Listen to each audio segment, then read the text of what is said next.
একদিন হলোটা কি, হযরত সালাবা রাদিয়াল্লাহু তাআলা আনহু মদিনার বুক দিয়ে হাঁটছিলেন। হঠাৎ করে একটা ঘরের মধ্যে দৃষ্টি দিলেন। এমনি এমনি মানুষ তাকায় না, এদিক ওদিক তাকায়, হাঁটে, কি বলেন ঠিক কিনা? উনি ওইভাবে তাকাইলেন। তাকানোর পরে দেখলেন একটা ঘর, একটা ঘরের দিকে তার দৃষ্টি পড়লো। ওই ঘরের দরজাটা খোলা। দরজার ভিতরে ঘরের ওই পাশে একটা গোসলখানা। গোসলখানায় তখন তো আমাদের মতো প্লাস্টিকের দরজা ছিল না, গোসলখানায় পর্দা ঝোলায় রাখা হইতো। হাদিসে আসছে বাতাসে পর্দার কোণাটা এভাবে উঠতেছিল। বলিন আল্লাহু আকবার। সব কিছু হাদিসে আছে, আল্লাহু আকবার বলি ভাই। এভাবে বাতাসে পর্দার কোণাটা উঠতেছিল। সাহাবা যখন ঘরে দৃষ্টি দিলেন, ঘরের ভিতর দরজা খোলা, এর ভিতরে টয়লেটের ওই যে পর্দাটা সামান্য বাতাসে নড়লো, ওই ফাঁক দিয়া দেখা গেল একটা নারী, একটা মহিলা গোসল শেষ করেছে, এখন তার কাপড় চেঞ্জ করছে, এই কারণে তার শরীরের কাপড়গুলো খোলা। বলি না নাউযুবিল্লাহ। সম্মানিত সুধী, দৃষ্টি ছিল মাত্র একটা, তাও ইচ্ছাকৃত না, অনিচ্ছাকৃত, কি বলেন ঠিক কিনা? অনিচ্ছাকৃত একটা দৃষ্টি। উনি এমনি তাকাইলেন, এমনি পড়লো ঘরের ভিতর, একদম গোসলখানার মধ্যে নারী শরীরে কাপড় নাই, সে গোসল করে কাপড় চেঞ্জ করছে। এই যে এক দৃষ্টি পড়লো, এটা কিন্তু মাপ ছিল, ঠিক কিনা বলেন? কিন্তু উনি বলেন আল্লাহু আকবার, আল্লাহু আকবার। হযরত সাহাবা আফসোস করতে শুরু করলেন, হাই হাই হাই, আমার মাধ্যমে এত বড় অন্যায় কি করে হয়ে গেল? আমি নবীজির দরবারে থাকি, নবীজির বার্তাবাহক, আমি নবীজির হুট ফরমাশ করি, আমার মাধ্যমে এত বড় ভুল, এত বড় নেফাকি কি করে হতে পারে? আমি কি করে অযথাই দৃষ্টি দেই যে নারীর শরীরে গিয়ে দৃষ্টি পড়ে? বলিন আল্লাহু আকবার। আমার বন্ধুরা সাহাবা আফসোস করতে শুরু করলেন। শুধু আফসোসই না, কান্না করতে শুরু করলেন, হায় হায় রাসূলুল্লাহ, দরবারের লোক আমি, দরবারের রিসালাতে থাকি, সেই দরবারের রিসালাতে থেকেও আমার মাধ্যমে এত বড় ভুল কি করে হয়ে গেল? উনি আক্ষেপ করতে লাগলেন আর কান্না শুরু করলেন, হায় হায় বলতে লাগলেন, আল্লাহ জানি কোরআনে আয়াত নাজিল করে আমার নেফাকির কথা, আমার এই গুনার কথা কোরআনে আয়াত নাজিল করে বিশ্ব নবীকে বলে দেন, আমি নবীর দরবারে কি করে যাব, নবীজির সামনে কি করে চেহারা দেখাবো? আমার বন্ধুরা, হাদিসে আসছে হযরত সাহাবা মদিনা ছেড়ে চলে গেলেন।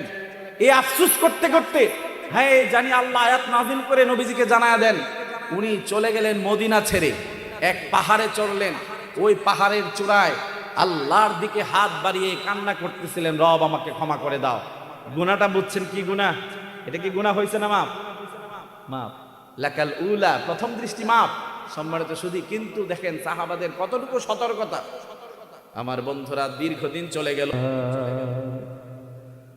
মানুষ বানালে প্রভু, দিলে মান সম্মান, হাসরের ময়দানে করো না গো অপমান। বলে আমিন। মানুষ বানালে প্রভু, দিলে মান সম্মান, হাসরের ময়দানে করো না গো অপমান। আমরা সবাই পড়ি, এটা একটা মোনাজাত, কি বলেন ঠিক কিনা? ইন্তেকালের পরে মানুষের দুইটা শক্তি বেড়ে যাবে।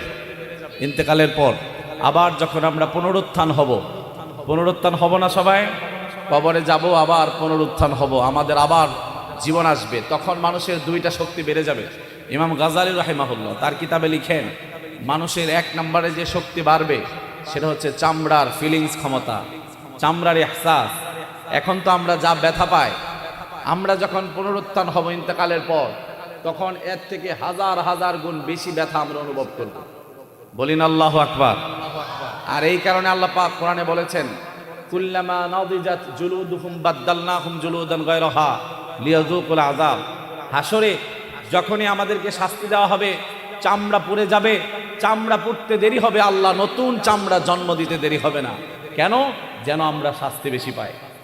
ইমাম গাজালি বলেন, পুনরুত্থানের পর মানুষের চামড়ার ইহসাস ক্ষমতা এই পরিমাণ বাড়বে, মানুষ চাইবে যে এখনই মারা যায়। কিন্তু আশ্চর্য থিওরি হলো, তখন আর মৃত্যু হবে না। কি বলেন ঠিক কিনা? মৃত্যু হবে না, মৃত্যু বন্ধ।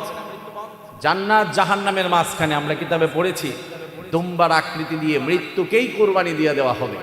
তো মৃত্যুই যদি কোরবানি হয়ে যায় তাহলে কি আরো মৃত্যু হবে? আর হবে না। সেদিন আল্লাহ পাক আমাদেরকে শাস্তি থেকে বাঁচান, বলে আমিন। আর দ্বিতীয় যে ক্ষমতা বাড়বে পুনরুত্থানের পর, এটা হচ্ছে লজ্জা, অপমান বোধ। এখন তো আমাদের লজ্জা নেই, লজ্জা আছে নাকি? আরে বলেন না, লজ্জা আছে?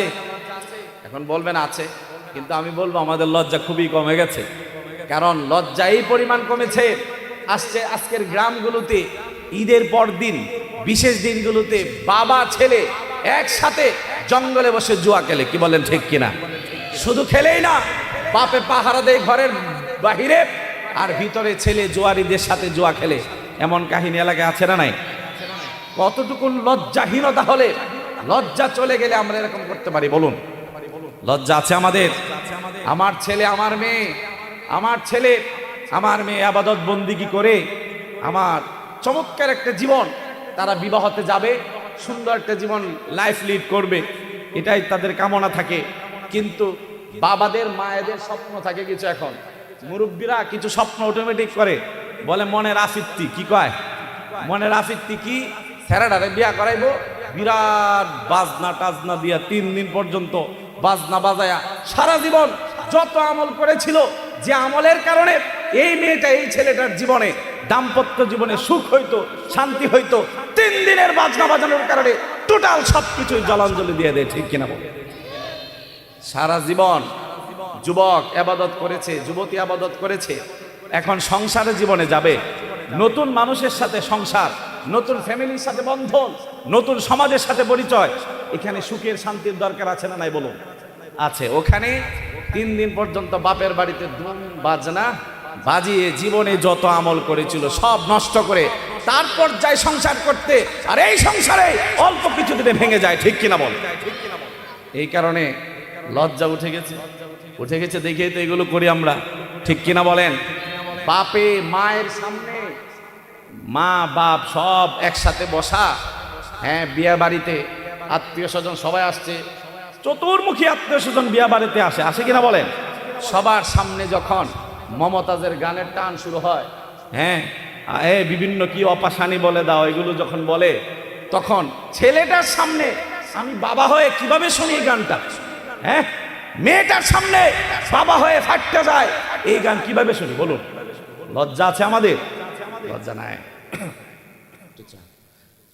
কিন্তু হাসরের ময়দানে সবারই লজ্জা হবে, এই পরিমাণ লজ্জা হবে।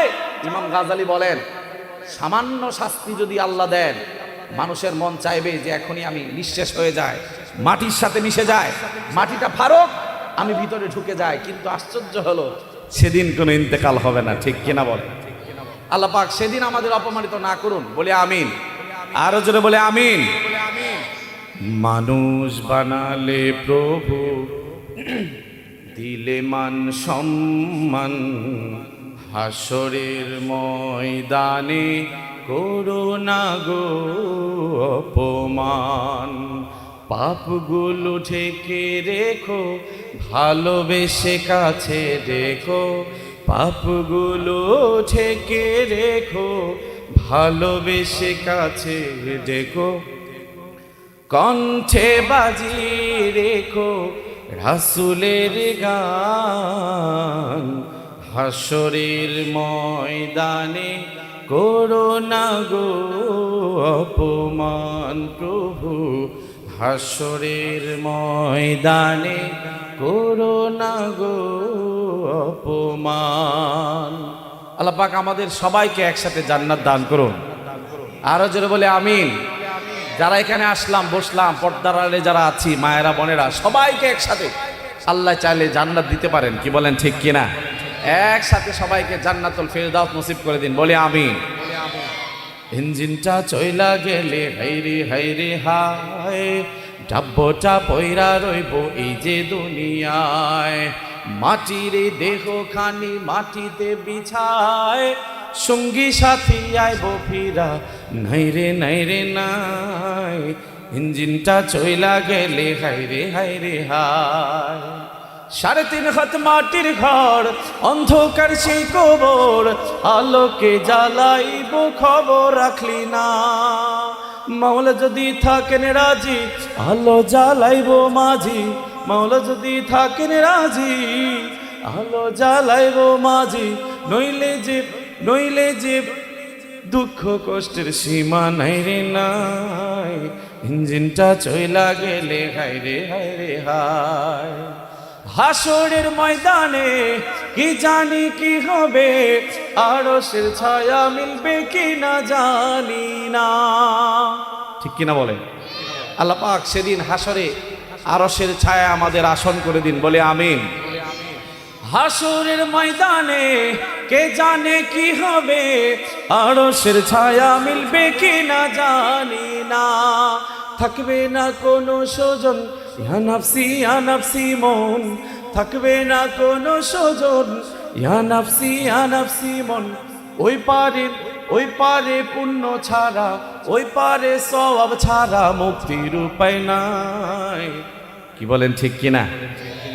ইঞ্জিনটা চইলা গেলে হায়রে হায়, ঢাব্বটা পয়রা রইব এই যে দুনিয়ায়।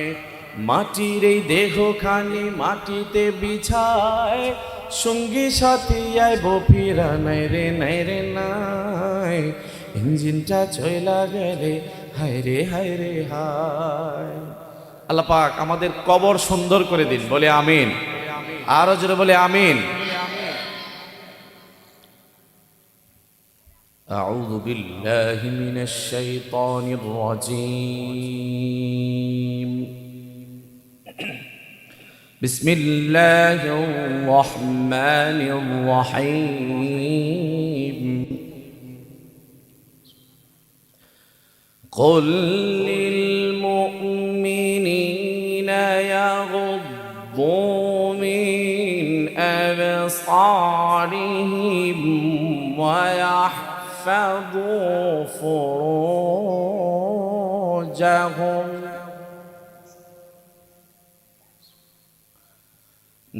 ذلك أزكى لهم إن الله خبير بما يصنعون.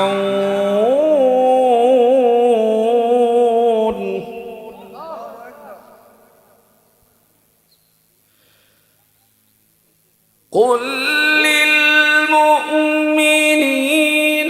يغضوا من أبصارهم ويحفظوا فروجهم ذلك أزكى لهم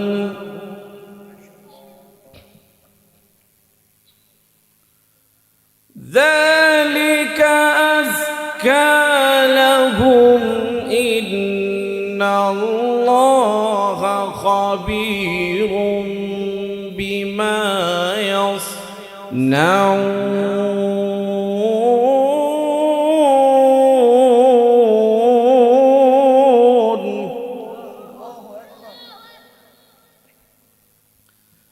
إن الله خبير بما يصنعون.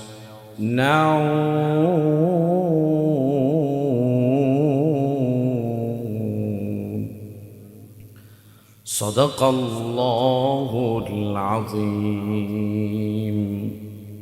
নামাজে যে দুরূদ এটা সবাই একবার পাঠ করেন ইনশাআল্লাহ। اللهم صل على محمد وعلى آل محمد كما صليت على إبراهيم وعلى آل إبراهيم إنك حميد مجيد. সবাই মোহাব্বতে জোর আওয়াজে পড়ি, নবীজির ইশকে আমরা দরুদ পাঠ করব। জোরে পড়লে কোনো প্রবলেম? কত শক্তি আমরা এদিক ওদিক ব্যয় করি, কি বলেন ঠিক কিনা?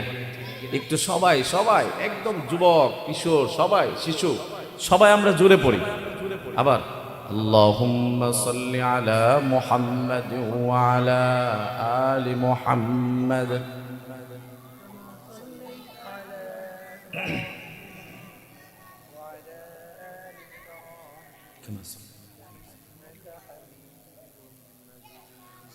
اللهم بارك على محمد وعلى آل محمد كما باركت على إبراهيم وعلى آل إبراهيم إنك حميد مجيد একটু মহাব্বতে জোরে সোরে সবাই জিকির করি লা ইলাহা ইল্লাল্লাহ জোরে লা ইলাহা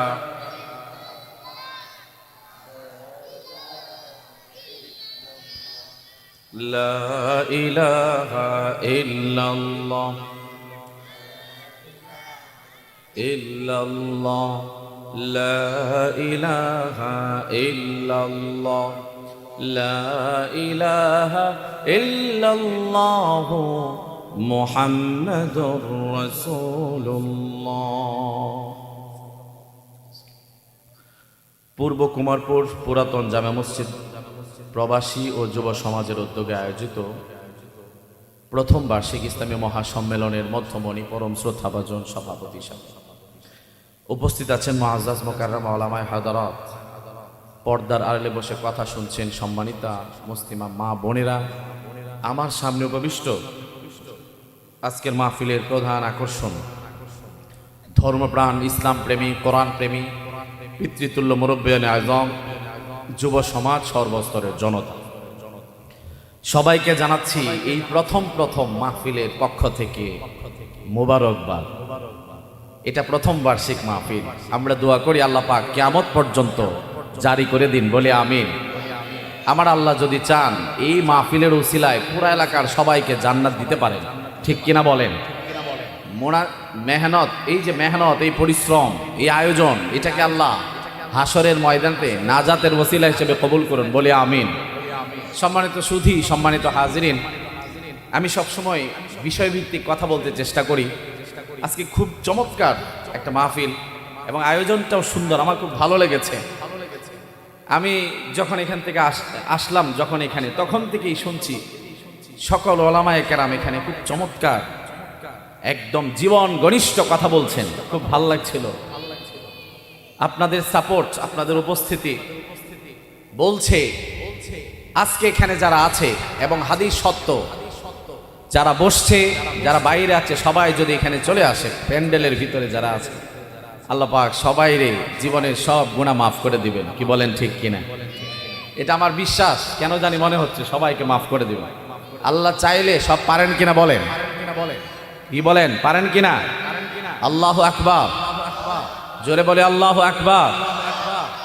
সম্মানিত সুধী, প্রথমে বিষয় জানিয়ে নিচ্ছি, আজকে আমি আপনাদের সামনে আসলে বয়ান করব না, আমি চাচ্ছি আপনাদেরকে কিছু আপনাদের নিয়ে একটু পড়াশোনা করব।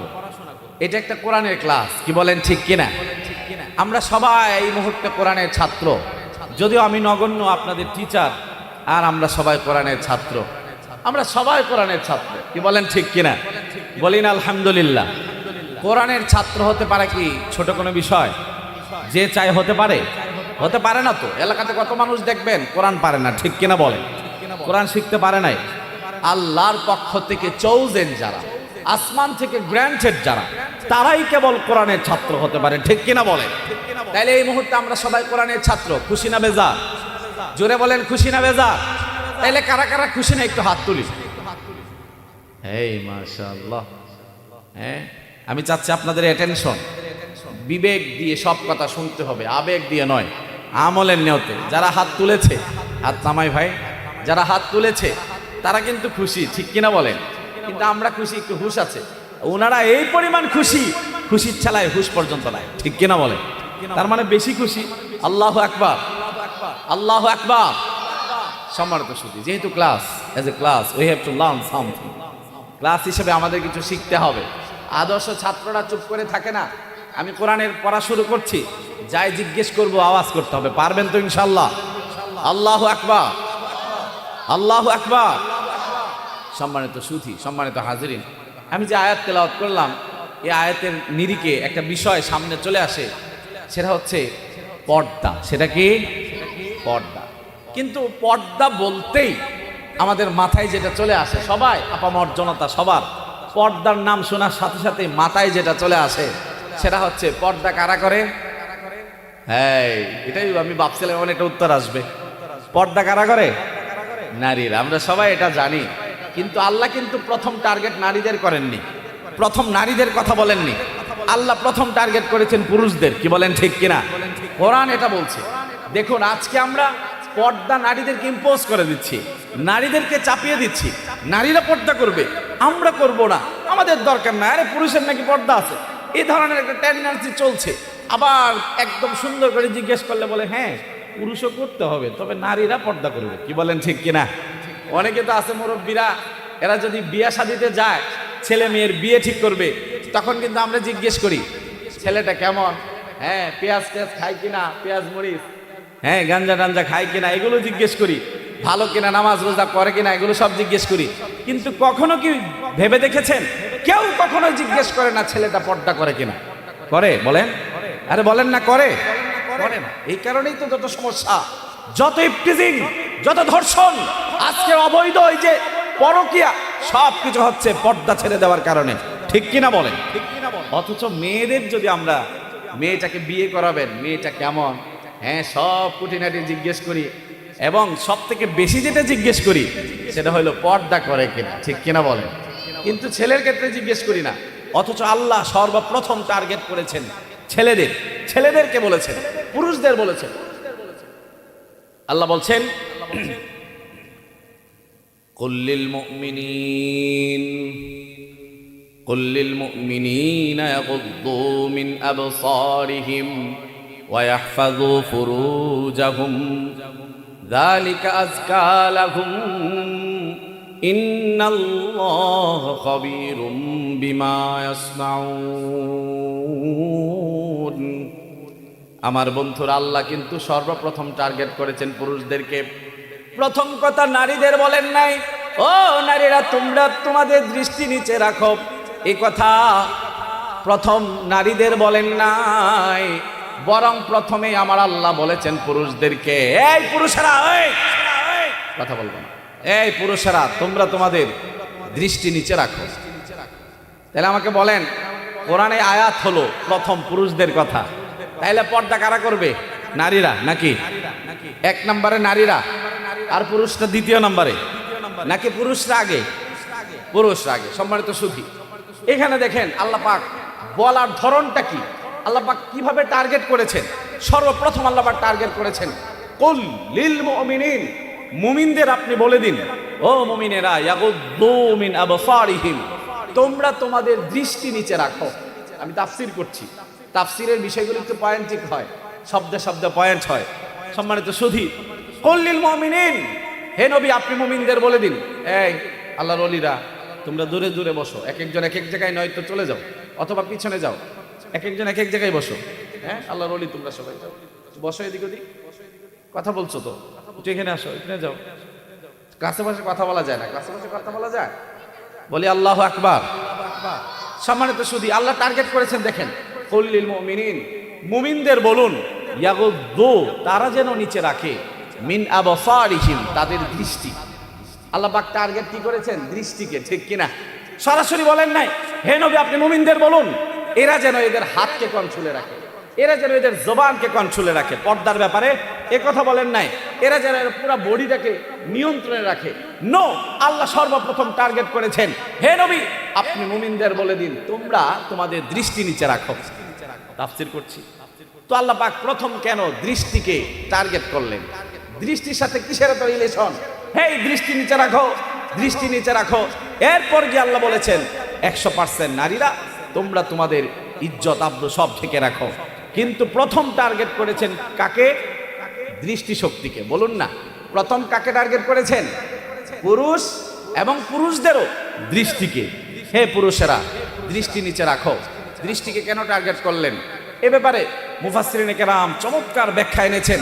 সম্মানিত শুধু আধুনিক বিজ্ঞানের আলোকে যেই বিষয়টা বুঝে আছে, দৃষ্টিকে কেন টার্গেট করলেন, পৃথিবীর এখন আধুনিক যারা গবেষণা করছে, স্কলার যারা আছে, এরা বলে দৃষ্টিকে টার্গেট করার অন্যতম কারণ হচ্ছে একটা বৈজ্ঞানিক বিশ্লেষণ। আমি যদি একটু বলি আপনারা বুঝবেন। সম্মানিত সুধী, আমি আগে বলেছি ক্লাসের মতো করে বলবো, একটু মনোযোগ দিয়ে শুনতে হবে, তাইলে বুঝবো। যত কঠিন পড়াই হোক বুঝবো ইনশাল্লাহ। কি বলেন ঠিক কিনা? দেখুন, চোখের মধ্যে আল্লাহ পাক দিয়েছেন দুইটা চোখে।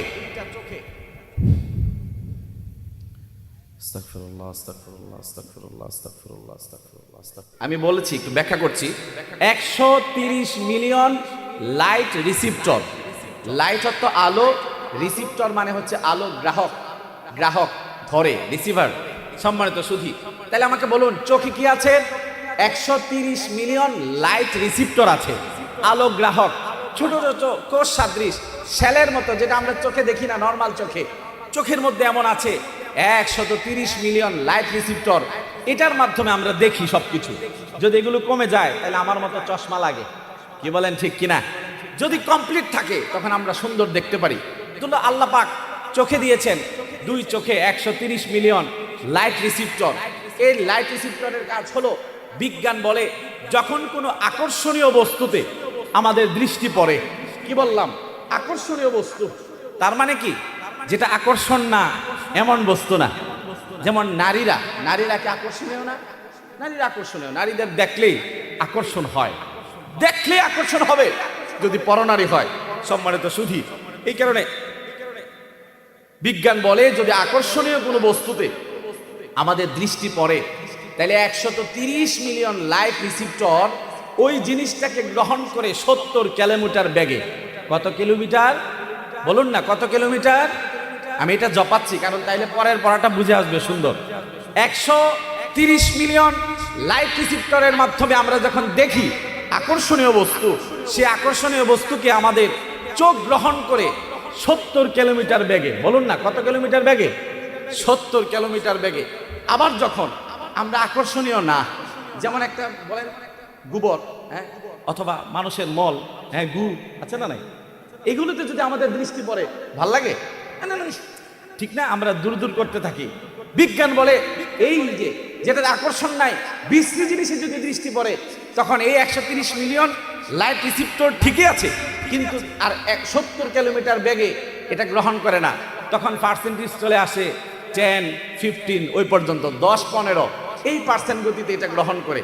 সম্মানিত শুধু এটাও বিষয় না, মূল বিষয় যেটা, আমরা আকর্ষণীয় বস্তু 30 মিলিয়ন লাইট রিসিপ্টরের মাধ্যমে 70 কিলোমিটার বেগে আমাদের চোখে যখন আসে তখন এটা ব্রেইনে পৌঁছে যায়। আর ব্রেইনে পৌঁছলে ব্রেইন কাজ করা শুরু করে দেয়। পৌঁছতে দেরি হয়, কাজ করতে দেরি হয় না। বিজ্ঞান বলে কত সময় লাগে কাজ করতে জানেন? 1 সেকেন্ডকে 10 লাখ ভাগ করে 1 ভাগ সময় লাগে। বলিন আল্লাহু আকবার। আরো জোরে বলে আল্লাহু আকবার। তাহলে ব্রেইনটা কত পাওয়ারি! আল্লাহু আকবার।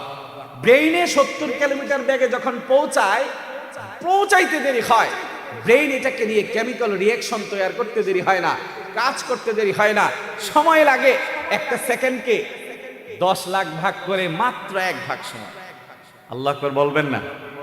এই কারণেই দেখবেন, আমি যদি বলি মক্কা, সাথে সাথে আমাদের দৃষ্টিতে মক্কা চলে আসছে, ঠিক কিনা? মদিনা, মদিনা ভাষা নাই ব্রেনে? বলেন না ভাষা নাই? হ্যাঁ। প্রধানমন্ত্রী ভাষা নাই? হ্যাঁ, কথা বলেন না ভাষা নাই? যেটাই বলি আমেরিকা ভাষা নাই? যেটাই বলবো সাথে সাথে ব্রেন সেখানে চলে যায়, কারণ ব্রেইনের গতি এমন। বলিন আল্লাহু আকবার। ব্রেন কেমিক্যাল রিঅ্যাকশন তৈরি করে 1 সেকেন্ডকে 10 লাখ ভাগ করে 1 ভাগ সময়ের মধ্যে। আমার বন্ধুরা, এই কারণে আমার আল্লাহ চোখকে টার্গেট করেছেন। হে দুনিয়ার ইমানদাররা, চোখ নিচে রাখো, চোখ নিচে রাখো। চোখ যদি নিচে রাখো তাইলে তোমাদের অকারেন্স হবে না। বিশ্বনবী বলেন, চোখ হলো শয়তানের বিষাক্ত তীর। এই তীরের মাধ্যমে সর্বপ্রথম চোখ কি করে আকর্ষণীয় বস্তুতে নারীদের শরীরে দেয়, আস্তে আস্তে করে এটা জিনা পর্যন্ত চলে যায়। কি বলেন ঠিক কিনা? সম্মানিত শুধু এটা হলো, চোখকে কেন টার্গেট করলেন আল্লাহ? কুল্লিল মুমিনিন ইয়াগুদ্দু মিন আবসারিহিম। এখন এই কথাটা অনেকেই মানতে নারাজ। চোখ হেফাজত করতে হবে কে? হ্যাঁ, মনের পর্দা বড় পর্দা, ঠিক কিনা বলেন? মন ঠিক আছে তো সব ঠিক, চোখের দরকার নাই, হ্যাঁ, আমার কথা বলার দরকার নাই, জবানের দরকার নাই, পর্দা পুশিদার দরকার নাই, বরং মন ঠিক করো। এখন দেখবেন ঢাকা বিশ্ববিদ্যালয়ের সামনে টিএসসির মোড়ে কিছু প্রগতিবাদীরা, নাস্তিক, শাহবাগীরা, এরা স্লোগান দিচ্ছে। এরা বলছে আমরা ড্রেস আপ চেঞ্জ করব না। দেখবেন ছোট ছোট টি শার্ট পরে, প্যান্ট পরে, এরপরে পাখা লাগায়, পিছনে পাখা, এরা নাকি উঠতে চায়, এমন উড়াল দিবে, এমন উড়াল দিবে, একদম জাহান্নামে গিয়ে পৌঁছাবে। ঠিক কিনা বলে? সম্মানিত সুধী, এরা বলে যে আমরা ড্রেস আপ চেঞ্জ করব না, বরং পুরুষেরা যেন এদের দৃষ্টিভঙ্গি চেঞ্জ করে। কি বলেন ঠিক কিনা? এরা কিন্তু এটা বলে, এবং প্রচুর টকশোতে এদের পক্ষ নিয়ে আমাদের সমাজের কিছু সুশীল, আমি বলি সুশীল বলি না, এদের পক্ষ নিয়ে, শাহবাগীদের পক্ষ নিয়ে পর্দার বিপক্ষে যারা কথা বলে, এরা সুশীল না, এরা হলো বিশ্ব লুচ্চা। কি বলেন ঠিক কিনা? বিশ্ব লুচ্চা। এরা চায় নারীদের ব্যবহার করতে, এরা চায় আমার মা বোনকে ব্যবহার করে ইসলামের বিধানকে নিচু নামায় দিতে। ঠিক কিনা বলে? সম্মানিত সুধী, এরা বলে আমরা ড্রেস আপ চেঞ্জ করব না, তোমরা তোমাদের দৃষ্টিভঙ্গি চেঞ্জ করো। এটা, এই যে এদের দাবিটা, এই কথাটা, এটা বিজ্ঞানের চূড়ান্ত পর্যায়ের বহির্ভূত একটা কথা, অবৈজ্ঞানিক কথা, অবাস্তব কথা, এবং ইন্টারন্যাশনাল মূর্খতার পরিচয় এটা। দেখেন কিভাবে, আমি বলি, আমি একটা দাবি করি, দৃষ্টিভঙ্গি চেঞ্জ করা পর্দার ক্ষেত্রে।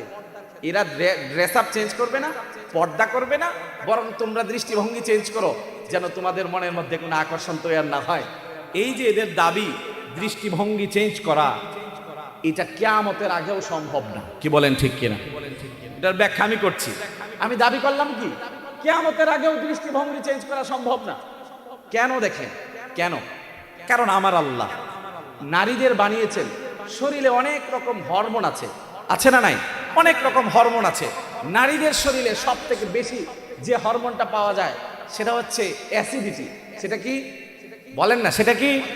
আমি আগে বলেছি, বলতে হবে, ক্লাস শিখতে হবে না? বলেন, শিখলেই তো আমল করতে সহজ হবে। ঠিক কিনা বলেন? আমরা তো তাফসীর মাহফিল রেগুলার শুনছি, যদি একবার শিখতে থাকি এভাবে রেগুলার, তাহলে দেখবেন সবাই 10টা মাহফিল শুনলে অর্ধেক মাওলানা হয়ে যাব। কি বলেন ঠিক কিনা? একটু জপলে ব্রেইনে ক্যাচ হবে। ঠিক কিনা বলেন? তো নারীদের শরীরে বেশি কি? অ্যাসিডিটি। বলেন না, নারীদের শরীরে বেশি কি? অ্যাসিডিটি মানে?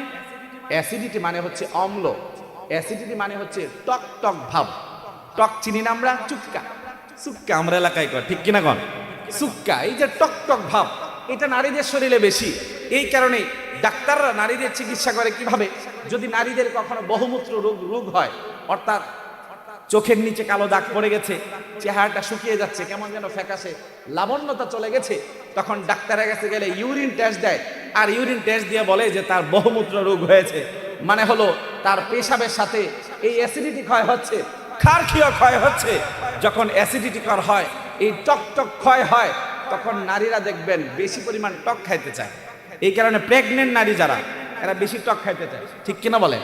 টক খাইলে খুব ভাল লাগে, কারণ প্রেগনেন্ট অবস্থায় নারীদের প্রচুর অ্যাসিডিটি ক্ষয় হয়। বন্ধুরা আমার, টার্গেট আমার এটা না, আমি যেটা বুঝাতে চাচ্ছি, নারীদের শরীরে আছে অ্যাসিডিটি অনেক বেশি, আর পুরুষের শরীরে আছে অ্যালকোহলি। বলেন না, কি বললাম? অ্যালকোহলি। এখানে ডাক্তার কেউ আছেন ফার্মেসি চালান? হ্যাঁ, ফার্মেসিতে দেখবেন একটা সিরাপ আছে, নাম অ্যালকালি বা অ্যালকোহলি, আছে না নাই? অ্যালকোহলি একটা সিরাপ। অ্যালকোহলি মানে কি জানেন? অ্যালকোহলি মানে হচ্ছে মিষ্টান্ন ভাব। কি ভাব? মিষ্টান্ন জাতীয় একটা হরমোন পদার্থ, এটা পুরুষের শরীরে অনেক বেশি। বলুন না, পুরুষের শরীরে কি বেশি? অ্যালকোহলি। কি বেশি? অ্যালকোহলি মানে কি? মিষ্টি মিষ্টি ভাব। দেখেন তাফসীর খুব চমৎকার, একটু ভালো করে শুনলে, গবেষণা করলে মাথা নষ্ট হয়ে যায়। আল্লাহু আকবার। আল্লাহ কি না দিয়েছেন কোরআনে, সব প্র্যাকটিক্যাল। ১৫০০ বছর আগে আল্লাহ কোরআনে দিয়েছেন, এটা এখনো নতুন। এমনকি আমরা বলি কিয়ামত পর্যন্ত কোরআনের, ইসলামের সব বিধান নতুন থাকবে এবং বিজ্ঞান সম্মত থাকবে। ঠিক কিনা বল? সম্মানিত সুধী, দেখেন না, পুরুষের শরীরে বেশি হলো অ্যালকোহলি। অ্যালকোহলি মানে মিষ্টি মিষ্টি মিষ্টি ভাব। এই কারণে আজকে থেকে 20 বছর আগে, 25 বছর আগে, যখন টেস্ট সিস্টেম ছিল না, প্রস্রাব পরীক্ষার সিস্টেম ছিল না, তখন আমাদের ছোট ছোট বাচ্চাদের যদি অসুখ হইতো, স্বাস্থ্য খারাপ করতো, ডাক্তাররা বলতো যে ওকে বাড়িতে নিয়ে যান এবং মাটির মধ্যে সকালে ফজরের পরে প্রস্রাব করাবেন, পেশাব করাবেন। পেশাব করাইলে এর পেশাবে যদি পিঁপড়া উঠে, তখন আমার কাছে নিয়ে আসবেন। কি বলতো? পিঁপড়া উঠলে নিয়ে আসবেন। সম্মানিত সুধী, আমরাও দেখতাম, এটা করতো আমার আব্বাজান, একজন আরএমপি ডাক্তার, ডিপ্লোমা। আমি দেখেছি এটা বাড়ির খোলা মাঠে, খোলা জায়গায়, মাটিতে বলতো পেশাব করতে।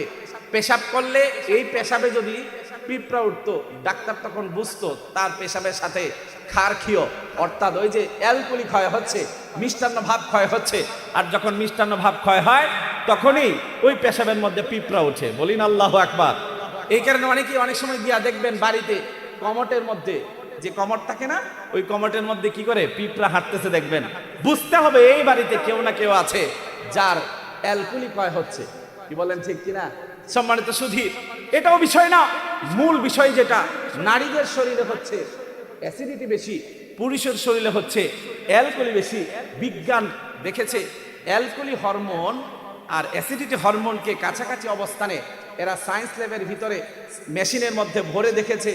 যদি এটাকে কাছাকাছি অবস্থানে আনা হয় তখন একটা অদৃশ্য শক্তির তৈরি হয় এই দুইয়ের মধ্যে। কি বললাম?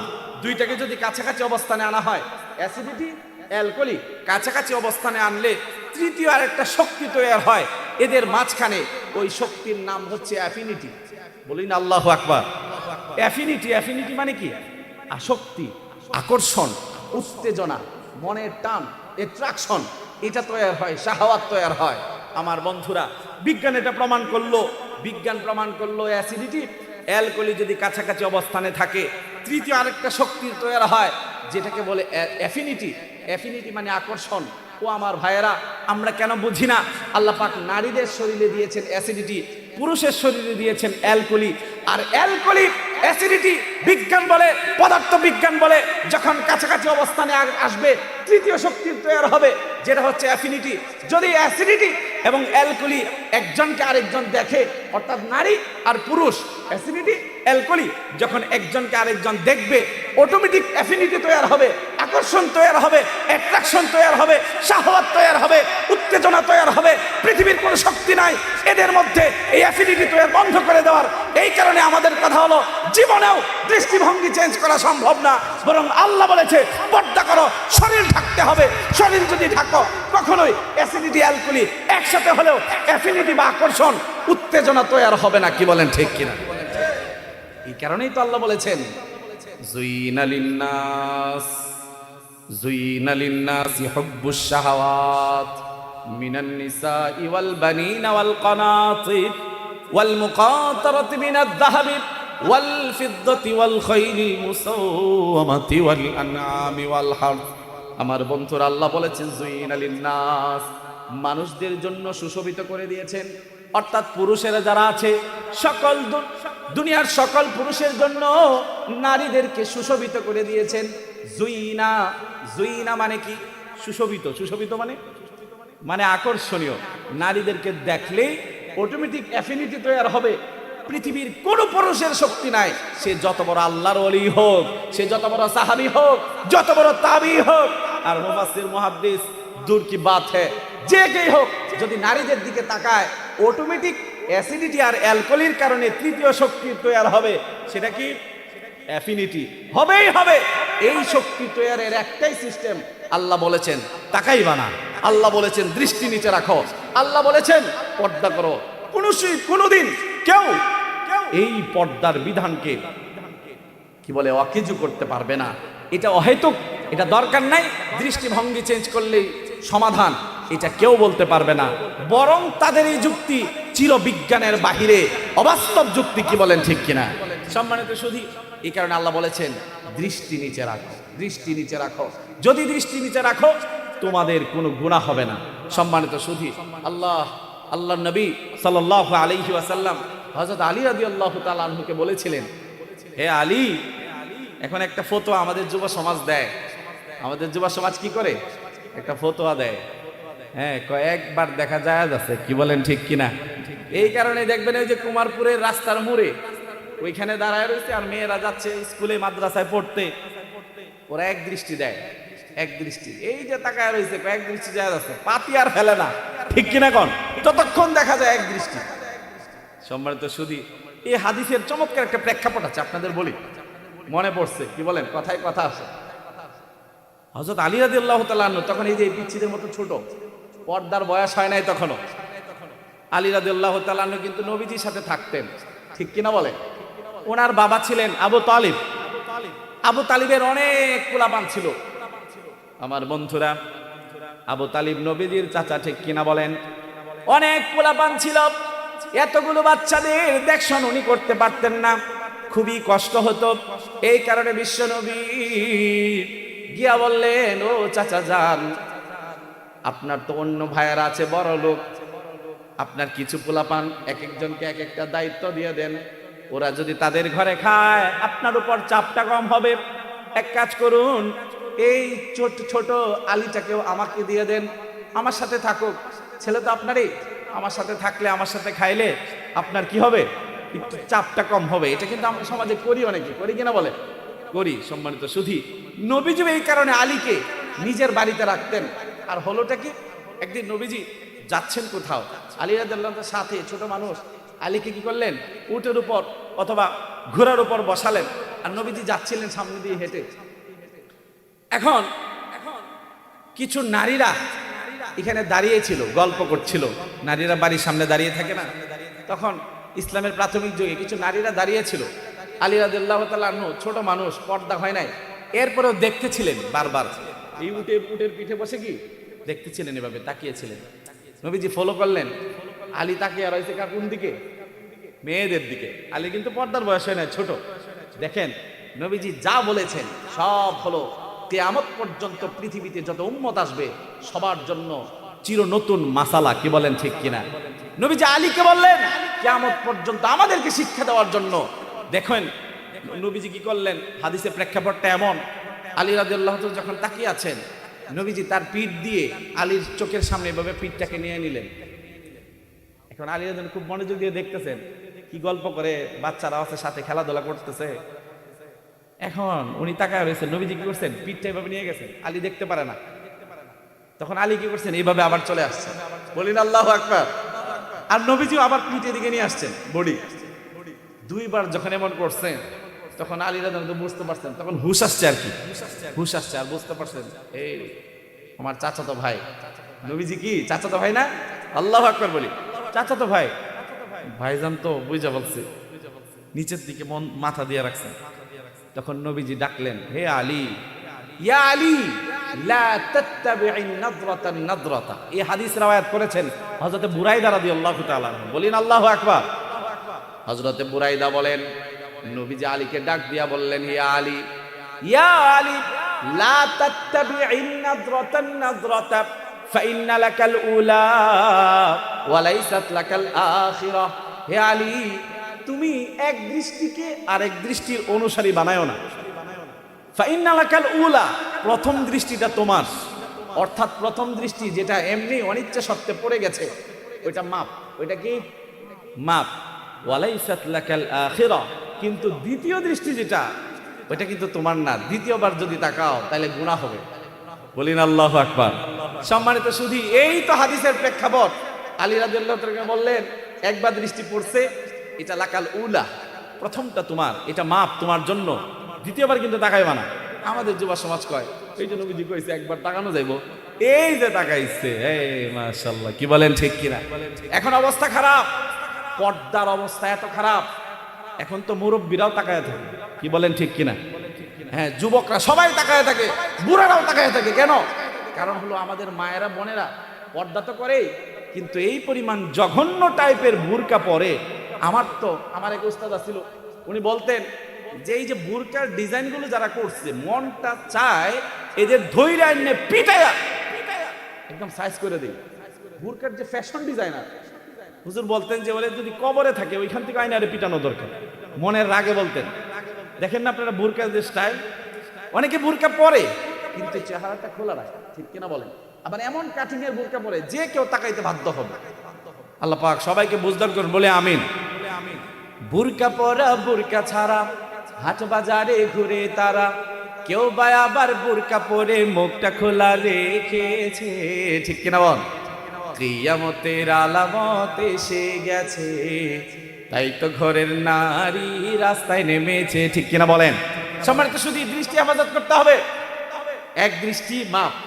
কিন্তু সাহাবায়ে কেরাম দেখেন এই এক দৃষ্টির জন্য কত সাধনা করতেন, একটা দৃষ্টিও যেন না পড়ে। হাদিসে আসছে যখন এই কথা নবীজি বললেন, সাহাবাদের অবস্থা হলো সবসময় নিচের দিকে তাকিয়ে হাঁটতেন, নিচের দিকে, কখনো এদিক ওদিক তাকাইতেন না দরকার ছাড়া।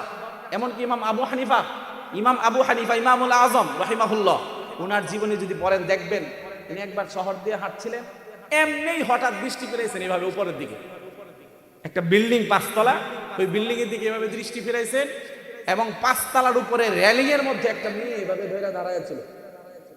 ইমাম আবু হানিফার দৃষ্টি পড়লো ওই মেয়েটার দিকে, সাথে সাথে আস্তাগফিরুল্লাহ বললেন, আর আফসোস করতে লাগলেন, হায় হায় আমি কেন তাকাইলাম, আমার তো দরকারই ছিল উপরে তাকানোর। এবং উনি আল্লাহর নামে শপথ করেন যে আল্লাহ, আমি কখনো আর যতদিন জীবিত আছি দরকার ছাড়া অনর্থক আমি উপরে তাকাবো না। ইমাম আবু হানিফার জীবনীতে দেখা যায় সারা জীবন তিনি দরকার ছাড়া উপরেই তাকান নাই। বলিন আল্লাহু আকবার। এই যে হেফাজত, আর সাহাবেরা তো আল্লাহু আকবার। এক সাহাবীর কথা আপনাদের বলি, যুবক, নাম হচ্ছে সালাবা। দৃষ্টির হেফাজত কিভাবে করতেন দেখেন। নাম কি বলুন না, নাম কি? হযরত সালাবা, 18, 19, 20 বছর বয়স, খুব সুন্দর, লম্বা, নবীজির ফরমাইশ করতেন। নবীজি বলতেন, সালাবা এটা করো, এটা করো, সালাবা এই চিঠিটা নিয়ে অমুকের কাছে দিয়ে আসো। আমার বন্ধুরা, হযরতে সালাবা ছিলেন নবীজির বার্তাবাহক। হযরতে সালাবা নবীজির দূত। একদিন হলোটা কি, হযরতে সালাবা রাদিয়াল্লাহু তাআলা আনহু মদিনার বুক দিয়ে হাঁটছিলেন, হঠাৎ করে একটা ঘরের মধ্যে দৃষ্টি দিলেন। এমনি এমনি মানুষ তাকায় না, এদিক ওদিক তাকায়, হাঁটে, কি বলেন ঠিক কিনা? উনি ওইভাবে তাকাইলেন, তাকানোর পরে দেখলেন একটা ঘর, একটা ঘরের দিকে তার দৃষ্টি পড়লো। ওই ঘরের দরজাটা খোলা, দরজার ভিতরে ঘরের ওই পাশে একটা গোসলখানা। গোসলখানায় তখন তো আমাদের মতো প্লাস্টিকের দরজা ছিল না, গোসলখানায় পর্দা ঝোলায় রাখা হইতো। হাদিসে আসছে বাতাসে পর্দার কোণাটা এভাবে উঠতেছিল। বলিন আল্লাহু আকবার। সব কিছু হাদিসে আছে, আল্লাহু আকবার বলি ভাই। এভাবে বাতাসে পর্দার কোণাটা উঠতেছিল। সালাবা যখন ঘরে দৃষ্টি দিলেন, ঘরের ভিতর দরজা খোলা, এর ভিতরে টয়লেটের ওই যে পর্দাটা সামান্য বাতাসে নড়লো, ওই ফাঁক দিয়া দেখা গেল একটা নারী, একটা মহিলা গোসল শেষ করেছে, এখন তার কাপড় চেঞ্জ করছে, এই কারণে তার শরীরের কাপড়গুলো খোলা। বলি না নাউযুবিল্লাহ। সম্মানিত সুধী, দৃষ্টি ছিল মাত্র একটা, তাও ইচ্ছাকৃত না, অনিচ্ছাকৃত, কি বলেন ঠিক কিনা? অনিচ্ছাকৃত একটা দৃষ্টি। উনি এমনিই তাকাইলেন, এমনি পড়লো ঘরের ভিতর, একদম গোসলখানার মধ্যে, নারীর শরীরে কাপড় নাই, সে গোসল করে কাপড় চেঞ্জ করছে। এই যে এক দৃষ্টি পড়লো, এটা কিন্তু মাপ ছিল, ঠিক কিনা বলেন? কিন্তু উনি বলেন আল্লাহু আকবার, আল্লাহু আকবার। হযরত সাহাবা আফসোস করতে শুরু করলেন, হাই হাই হাই, আমার মাধ্যমে এত বড় অন্যায় কি করে হয়ে গেল? আমি নবীজির দরবারে থাকি, নবীজির বার্তাবাহক, আমি নবীজির হুট ফরমাশ করি, আমার মাধ্যমে এত বড় ভুল, এত বড় নেফাকি কি করে হতে পারে? আমি কি করে অযথাই দৃষ্টি দেই যে নারীর শরীরে গিয়ে দৃষ্টি পড়ে? বলিন আল্লাহু আকবার। আমার বন্ধুরা, সাহাবা আফসোস করতে শুরু করলেন। শুধু আফসোসই না, কান্না করতে শুরু করলেন, হায় হায় রাসূলুল্লাহ, দরবারের লোক আমি, দরবারের রিসালাতে থাকি, সেই দরবারের রিসালাতে থেকেও আমার মাধ্যমে এত বড় ভুল কি করে হয়ে গেল? উনি আক্ষেপ করতে লাগলেন আর কান্না শুরু করলেন, হায় হায় বলতে লাগলেন, আল্লাহ জানি কোরআনে আয়াত নাজিল করে আমার নেফাকির কথা, আমার এই গুনার কথা কোরআনে আয়াত নাজিল করে বিশ্ব নবীকে বলে দেন, আমি নবীর দরবারে কি করে যাব, নবীজির সামনে কি করে চেহারা দেখাবো? আমার বন্ধুরা, হাদিসে আসছে হযরত সাহাবা মদিনা ছেড়ে চলে গেলেন।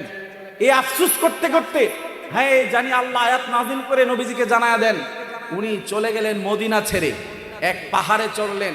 ওই পাহাড়ের চূড়ায় আল্লাহর দিকে হাত বাড়িয়ে কান্না করতেছিলেন, রব আমাকে ক্ষমা করে দাও। গুনাহটা বুঝছেন কি গুনাহ?